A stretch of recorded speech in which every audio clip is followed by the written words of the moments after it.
बात करते हैं बच्चों आइसोमेरिज्म की इन कोऑर्डिनेशन कंपाउंड। सबसे पहले बात करते हैं स्ट्रक्चरल की, फिर स्टीरियो की बात करेंगे। स्ट्रक्चरल में आपको पढ़ना है 4 तरह का आइसोमेरिज्म, जिसमें पहला है आयोनाइजेशन आइसोमेरिज्म। आयोनाइजेशन आइसोमेरिज्म में क्या होता है कि जो आयोनाइजेशन स्फीयर होता है एनायन वाला, हमेशा एनायन वाले में ही ये शो करता है।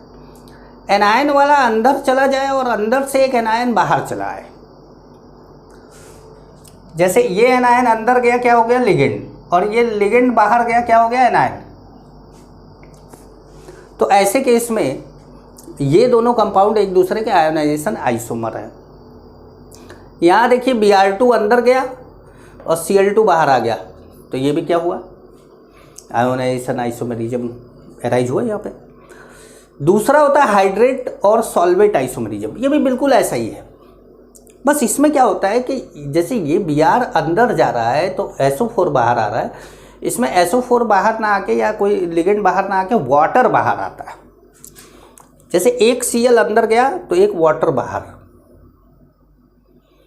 2 Cl अंदर गया तो 2 वाटर बाहर, 3 Cl अंदर गया तो 3 वाटर बाहर। तो इस तरीके से अगर देखा जाए तो इसमें कुल जो स्ट्रक्चरल आइसोमर है वो कितने हैं? 4 है। 1 2 3 4। अभी स्ट्रक्चरल की बात कर रहे हैं तो 4 है। स्टीरियो डाल देंगे इसमें तो ढेर सारा हो जाएगा, लेकिन अभी आप स्टीरियो जानते नहीं।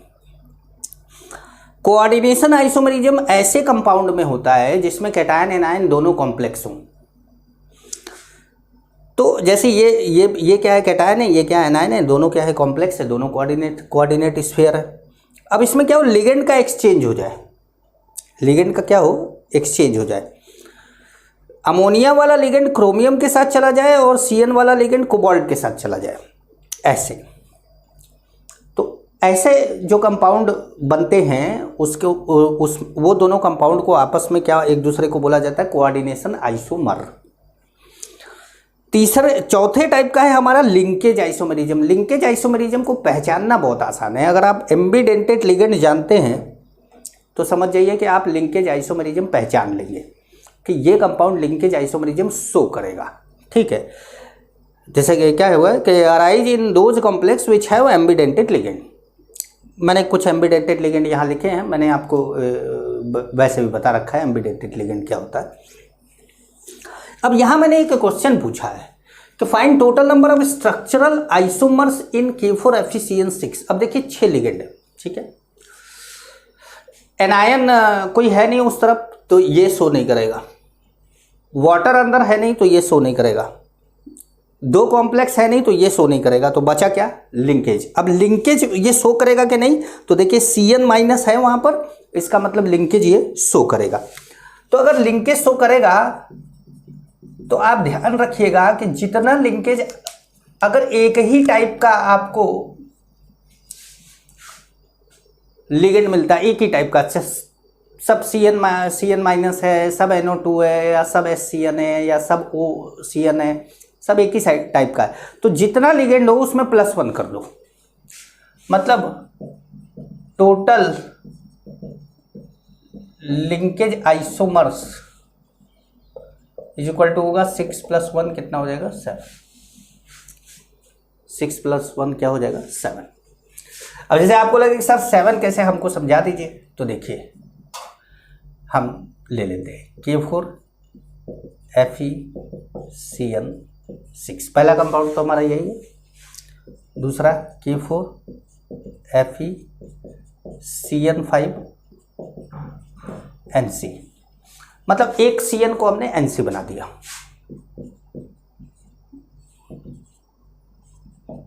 CN4 NC2,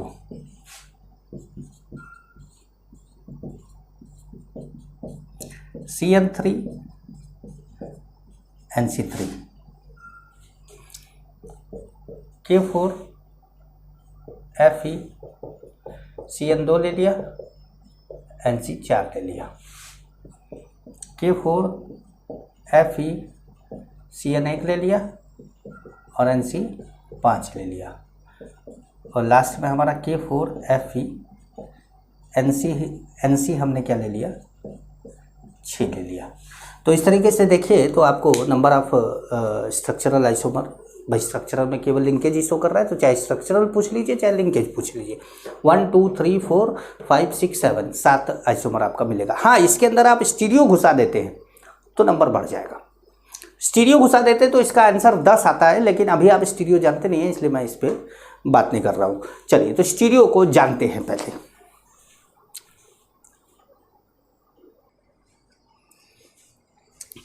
अब बात करते हैं स्टीरियो आइसोमरिज्म की। और सबसे पहले इसके अंदर ज्योमेट्रिकल आइसोमरिज्म। ज्योमेट्रिकल आइसोमरिज्म को जीआई से डिनोट कर रहे हैं। देखिए जीआई कोऑर्डिनेशन नंबर 4 में, क्योंकि 2 में 3 में तो होता ही नहीं है, 4 से शुरुआत होती है। अब 4 में क्या है, 2 स्ट्रक्चर है, टेट्राहेड्रल भी है और स्क्वायर प्लेनर भी है। ये मैंने आपको बताया था, ये sp3 होगा, ये dsp2 होगा। टेट्राहेड्रल में सारी पोजीशन एक जैसी लगती है। डिस्टेंस बिटवीन, जैसे अगर हम टेट्राहेड्रल स्ट्रक्चर बना दें तो सबकी डिस्टेंस क्या होगी, सेम हो जाएगी। और सिस ट्रांस के लिए डिस्टेंस अलग अलग होनी चाहिए। तो सिस ट्रांस के लिए जब डिस्टेंस अलग अलग होनी चाहिए तो इसका मतलब है कि टेट्राहेड्रल में तो शो नहीं करेगा। ऑप्टिकल शो कर सकता है, वो भी उसकी कंडीशन फुलफिल करेगा तो, लेकिन ज्योमेट्रिकल तो नहीं करेगा। तो टेट्राहेड्रल ज्योमेट्रिकल नहीं शो करेगा क्योंकि डिस्टेंस चेंज नहीं हो रही। स्क्वायर प्लेनर शो कर सकता है अगर कंडीशन फुलफिल करेगा तो, क्योंकि वहाँ पर देखिएगा तो बहुत से ऐसे हैं जो नो जीआई लिखा हुआ है। अब मैंने कुछ सिंबल बनाए। मोनोडेंटेड लिगेंड के लिए मैं इसका इस्तेमाल करूँगा, छोटे ABCD का। बाइडेंटेड सिमेट्रिकल के लिए मैं ऐसे AABBCCDD, BB है, BB नहीं हो, BB।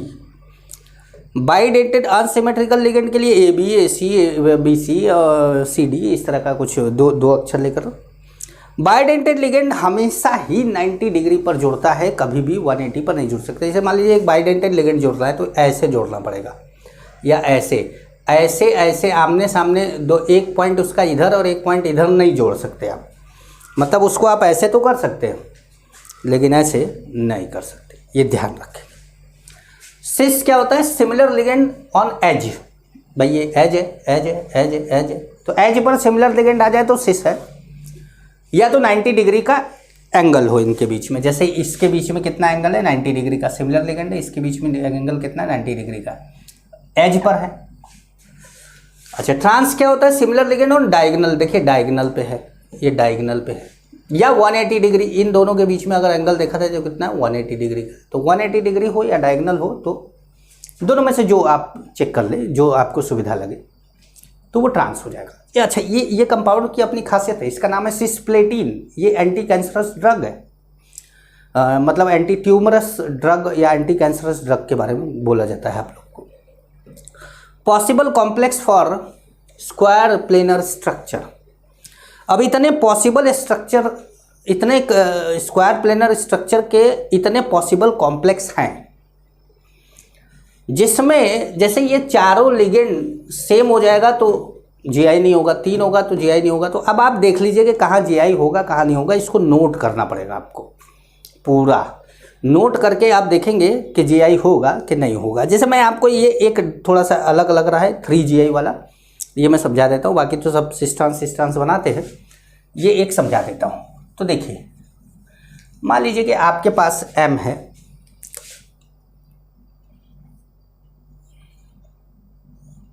आपने M ले लिया, M सेंट्रल एटम है और ये A हो गया।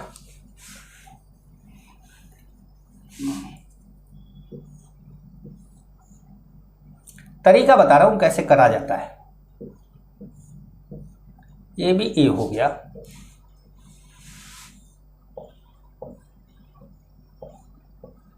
और ये भी A हो गया।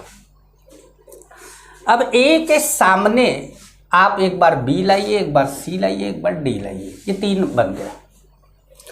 अब बचा जो है उसको क्या करिए, जैसे B ले आए तो CD, C ले आए तो BD, D ले आए तो BC। ठीक है, तो अब आपका 3 स्ट्रक्चर बन गया। आप चौथा कुछ बना लें तो मुझे बताइएगा कि सब चौथा भी हमने बना लिया। तो 3 स्ट्रक्चर बनते हैं। तो अब इसमें कुछ सिस ट्रांस आप नहीं बोल सकते क्योंकि सिमिलर लिगेंड तो कोई है ही नहीं, तो सिस ट्रांस नहीं बोलेंगे, बोलेंगे 3 जीआई है इसके।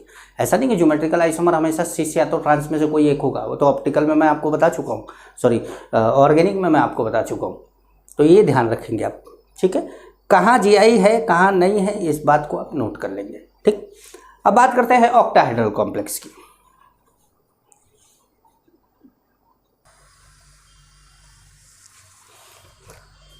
अब देखिए जीआई इन कोऑर्डिनेशन नंबर 6 की बात करते हैं। कोऑर्डिनेशन नंबर 6 में ऑक्टाहेड्रल कॉम्प्लेक्स। अब ऑक्टाहेड्रल कॉम्प्लेक्स आप जानते हैं कि 2 ऊपर बॉन्ड होते हैं और 4 एक ऐसे स्क्वायर प्लेनर टाइप का होता है। तो आमने सामने के जो भी बॉन्ड होंगे, आमने सामने के 180 डिग्री एंगल वाले, मैंने बताया आपको 180 डिग्री मतलब ट्रांस और 90 मतलब सिस। तो ये जो मैंने पोजीशन लिखी है 1 2 1 3, ये सब 90 डिग्री पर है, ये सब सिस है। अगर सिमिलर लिगेंड इनमें से किसी भी पोजीशन पर आ जाता है तो सिस है, और इनमें से किसी भी पोजीशन पर आ जाता है तो ट्रांस है।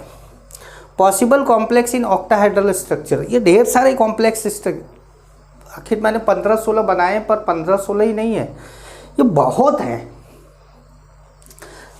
इतने तो वो स्ट्रक्चर हैं जो मैं अपने क्लासरूम लेक्चर में स्ट्रक्चर बना के बताता हूँ। आपके लिए टाइम नहीं है मेरे पास कि मैं स्ट्रक्चर बना के सबका बताऊँ, तो मैंने सबके सामने लिख दिया है, आप स्ट्रक्चर बना लीजिएगा। और क्योंकि आप लोग क्या है कि पढ़े लिखे लोग हैं, और वो जो बच्चे होते हैं जो नए नए 12th में गए रहते हैं, उनको पढ़ाना रहता है, तो उनको वो क्या है पढ़े नहीं रहते। उन बच्चों को जैसे आप नीट दे रहे हैं तो आप पढ़ चुके हैं, तो आपको क्या है एक रिवीजन की ज़रूरत है, लेकिन उनको रिवीजन की ज़रूरत नहीं होती, उनको तो पूरा पढ़ना होता है, वो कुछ भी नहीं जानते इसके बारे में। तो अब आप समझ लीजिए कि जितने जैसे मैंने लिखा है आपको ये याद रखना है। नो जीआई 2 होगा इसके अंदर, MA4 BC में 2 होगा, MA3 B3 में 2 होगा। इसमें ये जो 2 होता है वो फेशियल और मेरिडियनल होता है, ये इसके अंदर 3 होगा। MA3 BCD में 4 होगा, MA2 B2 C2 में 5 होगा। इस 5 में जो कंप्लीट सिस होता है वो ऑप्टिकली एक्टिव होता है। MA2 B2 CD में क्या होगा 6 होगा, MA2 BCDE में 9 होगा, और MABCD EF में क्या होगा 15 होगा। और इसके 15 के 15 हो ऑप्टिकली एक्टिव होते हैं। अगर टोटल नंबर ऑफ आइसोमर पूछा जाए तो इसमें 30 होता है। जैसे ज्योमेट्रिकल पूछा जाए तो 15 होगा, टोटल नंबर पूछा जाए तो 30 हो जाता है। MAA4 में नो जीआई है, MAA3B में 2 जीआई है। ये इसमें क्या होता है कोई जीआई नहीं होता, लेकिन 2 OI होता है। MAA2 B2 में 3 जीआई है, MAABCD में 6 जीआई है। अब इसके आपको स्ट्रक्चर बना के देखने पड़ेंगे। मेरे पास टाइम होता तो मैं बड़े आराम से आपको स्ट्रक्चर बनाता, क्योंकि इनके स्ट्रक्चर एक स्ट्रक्चर बनाने में और समझाने में जो है हमको लगभग 2.5 से 3 घंटे का टाइम लगेगा, तब हमारा ये पूरा, क्योंकि कम से कम हम रेगुलर लेक्चर में जब हम पढ़ाते हैं तो इसमें 2 से 2.5 लेक्चर 3 लेक्चर लग जाते हैं इसको पूरा समझाने में, खाली इतना ही। ऑप्टिकल आइसोमेरिज्म, इतना टाइम अपने पास नहीं है, इतना टाइम आपके पास नहीं है। आप लगातार मुझे बोल ही रहे हैं कि सर सिलेबस जल्दी कंप्लीट करिए। कल एक बच्चे ने बोला कि सर आप क्या अभी क्या पढ़ा रहे हैं, तो मैंने कहा कोऑर्डिनेशन। तो कहे उसके बाद क्या पढ़ाएंगे, तो मैंने बोला डी ब्लॉक। तो बोले कि सर डी ब्लॉक पहले पढ़ा दीजिए। देखिए कैसी कैसी फरमाइश आती है, ऐसा लगता है जैसे फ़ोन घुमा के गाना सुनना है। एक बंदा कोऑर्डिनेशन जब पढ़ा रहा है, पहुंच चुका है, क्रिस्टल फिट थ्योरी पढ़ा चुका है, अपलोड कर चुका है, अब वो बीच में अपना सारा चीज़ रोक के पहले डी ब्लॉक पढ़ाएगा। सलाम है आप लोगों को, नमस्कार है भैया। ऐसी ऐसी रिक्वेस्ट आप लोग भेजते हैं, हम कसम से बहुत कमाल के लोग हैं आप। मतलब मेरा रिदम बिगड़ जा रहा है, मैं SP पढ़ रहा हूँ तो उसके बाद D आना चाहिए, इसलिए मुझे अब D पढ़ाइए। अरे यार 90% लोगों ने जो सीरियसली पढ़ रहे हैं उन्होंने सारा वीडियो देखा ही नहीं होगा अभी, क्योंकि वो अपने सारे कंटेंट कंप्लीट करते हुए जा रहे हैं। आपको तो केवल वीडियो देखना है, डाला और फट से वीडियो देखा, हम खत्म करता हो गया। आपके लिए तो एक फिल्म की तरह चल रही है ना, तो जो फिल्म की तरह चल रही है तो फिर क्या किया जा सकता है उसके लिए। ऑप्टिकल आइसोमेरिज्म, अच्छा स्क्वायर प्लेनर कॉम्प्लेक्स में ये नहीं हो सकता, क्योंकि स्क्वायर प्लेनर कॉम्प्लेक्स में पीओएस होता है, प्लेन से ही ऐसे काट सकते हैं, प्लेन ऑफ सिमेट्री होता है। टेट्राहेड्रल कॉम्प्लेक्स में ये हो सकता है अगर उसकी पॉसिबिलिटी फुलफिल करे। जैसे दो स्ट्रक्चर, दो जैसे पॉसिबल कॉम्प्लेक्स में केवल दो कॉम्प्लेक्स ऐसे हैं जो टेट्राहेड्रल में ऑप्टिकल आइसोमेरिज्म शो करते हैं। एक MABCD जो दो ऑप्टिकल आइसोमेरिज्म शो करता है, मैंने बता दिया आपको। अच्छा, यहाँ पर भी प्लेन ऑफ सिमेट्री, यहाँ पर भी सीधे POS COS POS माना POS COS एब्सेंट होगा तभी वो पाया जाएगा। ये सारी चीज़ें अगर आप अप्लाई कर पाए इसके ऊपर हैं, क्योंकि हम तो अप्लाई करके आपको दिखाते पर लेकिन अभी क्या है कि अभी आप याद कर लीजिए, ज़्यादा अच्छा है, कम समय में पढ़ना है आपको। तो MABCD ये है। इसको जब आप देखेंगे तो एक क्या होगा, प्लेन पोलराइज लाइट को राइट में रोटेट करेगा, दूसरा लेफ्ट में रोटेट करेगा। यहाँ पर भी कुछ ऐसा ही है MAB ट्वाइस में, इसमें भी ऐसा ही है। अब हम बात करेंगे optical isomerism in octahedral complex.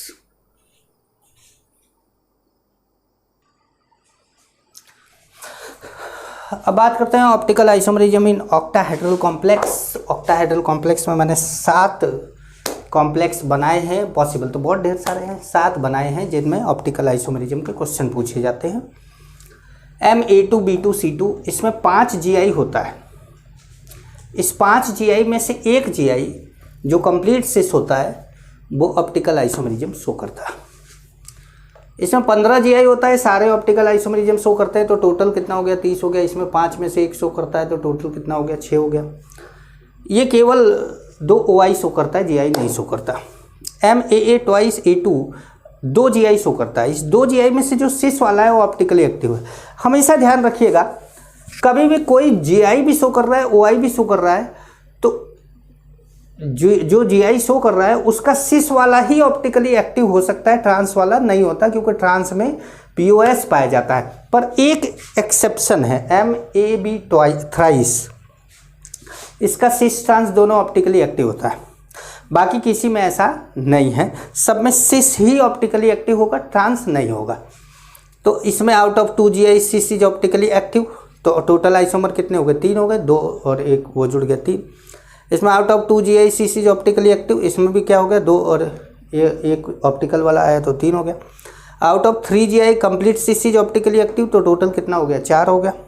और इसमें तो मैंने आपको बताया कि सिस ट्रांस दोनों, बस ये ध्यान रखना है कि ये एक्सेप्शन है, बाकी सब में सिस ही ऑप्टिकली एक्टिव होगा, ट्रांस नहीं होगा। ठीक है। अच्छा, अब बात करते हैं सिनर्जिक बॉन्डिंग की। सिनर्जिक बॉन्डिंग क्या होता है? सिनर्जिक बॉन्डिंग तो कार्बोनिल मेटल कार्बोनिल बॉन्ड भी बोला जाता है, क्योंकि कार्बोनिल CO को लेके ही समझाया जाता है, लेकिन सिनर्जिक बॉन्ड केवल CO में नहीं होता, CN- भी शो कर सकता है, NC भी शो कर सकता है, लेकिन C के साथ जो होते हैं उन जिनमें 14 इलेक्ट्रॉन होते हैं उसकी पॉसिबिलिटी होती है। तो हमने CN लिखा है, NC भी लिख सकते हैं, यहाँ पे NO+ भी लिख सकते हैं। और P फॉस्फोरस है और PH क्या है, बेंजीन रिंग है, thrice.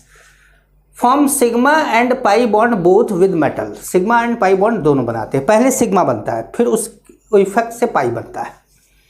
The pi bond formation is due to donation of electron from Ca to ligand. बिल्कुल सही सुना आपने, सिग्मा बनाने के लिए लिगेंड इलेक्ट्रॉन देता है Ca को, और पाई बनाने के लिए Ca इलेक्ट्रॉन देता है लिगेंड को, बैक डोनेशन होता है। And this type of bonding is known as synergic bonding. जब Ca जो इलेक्ट्रॉन देता है लिगेंड को, तो लिगेंड के पाई स्टार वैकेंट ऑर्बिटल में, पाई स्टार वो मॉलिक्यूलर ऑर्बिटल थ्योरी वाला, pi star 2p(x) pi star 2p(y) वाला था ना, उसके वैकेंट ऑर्बिटल में Ca इलेक्ट्रॉन भेजता है और इनके बीच में बैक डोनेशन से क्या होती है, बॉन्ड बनती है। अब बैक बॉन्ड मत बोल देना, इसको सिनर्जिक बॉन्ड होता है। ठीक है। अब देखिए, ये कार्बन है, कार्बोनिल ग्रुप, और इसने, इसके पास क्या था, एक लोन पेयर था, इसने इसको डोनेट किया, ये नॉर्मल बॉन्ड हुआ, सिग्मा बॉन्ड हुआ। जब इसने इलेक्ट्रॉन डोनेट किया तो इसके पास इलेक्ट्रॉन की क्या हो गई, कमी हो गई। तो इसके पास इलेक्ट्रॉन की कमी हो गई तो मेटल अपना इलेक्ट्रॉन इसको डोनेट करना चालू करता है। तो लेकिन कार्बन 4 बॉन्ड से ज़्यादा तो बना नहीं सकता, तो मेटल कार्बन जब इलेक्ट्रॉन डोनेट करता है तो ये वाला अपना इलेक्ट्रॉन, ये वाला बॉन्ड एक टूटने लगता है, ये धीरे धीरे बन रहा है, ये धीरे धीरे टूट गया, ये डबल बन गया, ये भी डबल बन गया। तो अब देखिए क्या हुआ है, ये बॉन्ड सिंगल है, लंबा है, ये थोड़ा छोटा, ये और छोटा, ये बॉन्ड ट्रिपल है, छोटा है, ये थोड़ा बड़ा, ये और बड़ा। तो जब आप ऊपर से नीचे आ रहे हैं ऐसे, तो मेटल कार्बन बॉन्ड लेंथ क्या हो रहा है, डिक्रीज हो रहा है। देखिए सिंगल से डबल की ओर बढ़ रहा है, एंड बॉन्ड ऑर्डर इंक्रीज हो रहा है, सिंगल से डबल की ओर बढ़ रहा है। कार्बन ऑक्सीजन बॉन्ड लेंथ क्या हो रहा है, इंक्रीज हो रहा है। देखिए ट्रिपल से डबल की ओर जा रहा है तो बॉन्ड लेंथ इंक्रीज हो रहा है, एंड बॉन्ड ऑर्डर क्या हो रहा है, डिक्रीज हो रहा है, 3 से 2 आ गया। ये होता है सिनर्जिक बॉन्डिंग में। सिनर्जिक बॉन्डिंग का इफेक्ट क्या पड़ेगा, ये दोनों आप याद करेंगे। Higher the positive charge on metal, जैसे इसके पास पॉजिटिव चार्ज ज़्यादा है तो इसने इलेक्ट्रॉन तो ले लिया लेकिन डोनेट जल्दी नहीं करेगा तो ये वाला कंडीशन होने का चांस कम हो जाएगा। तो higher the positive charge on metal ion less tendency of synergic bonding, तो बैक डोनेशन वाली टेंडेंसी कम हो जाएगी। ध्यान रखिएगा कहाँ सिनर्जिक बॉन्ड बनेगा, कहाँ नहीं बनेगा, किसका बॉन्ड लेंथ ज़्यादा होगा, किसका नहीं होगा, ये सारी चीज़ें मेटल के चार्ज पर डिपेंड करेगी। मेटल कार्बन बॉन्ड लेंथ की अगर बात करें तो चार्ज ऑन मेटल आयन, जितना ज़्यादा मेटल पे चार्ज होगा बैक डोनेशन उतना कम होगा, सिंगल बॉन्ड का चांस उतना ज़्यादा होगा, बॉन्ड लेंथ उतना ही ज़्यादा होगा। अच्छा, इन लिगेंड को पाई एसिड लिगेंड भी बोला जाता है। पाई एसिड लिगेंड क्यों बोलते हैं, क्योंकि जब मान लीजिए यही एग्जाम्पल है, तो जब ये सिग्मा बॉन्ड बनाकर इलेक्ट्रॉन अपना एक लोन पेयर डोनेट कर देता है तो इसके पास क्या हो जाती है, इलेक्ट्रॉनों की कमी।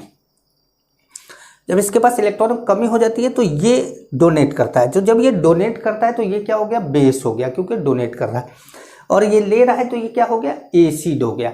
तो इसलिए इसको बोला गया पाई एसिड, मतलब पाई बॉन्ड बनाने के लिए ये एसिड की तरह बिहेव करता है, इसलिए इसको बोला जाता है पाई एसिड लिगेंड।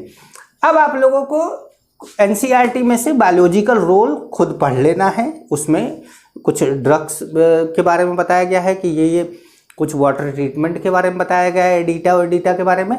तो ये सारी चीज़ें आप पढ़ लेंगे, आपका ये चैप्टर कंप्लीट हो गया है। अब मैं आप लोगों को डीएनएफ ब्लॉक पढ़ाऊँगा।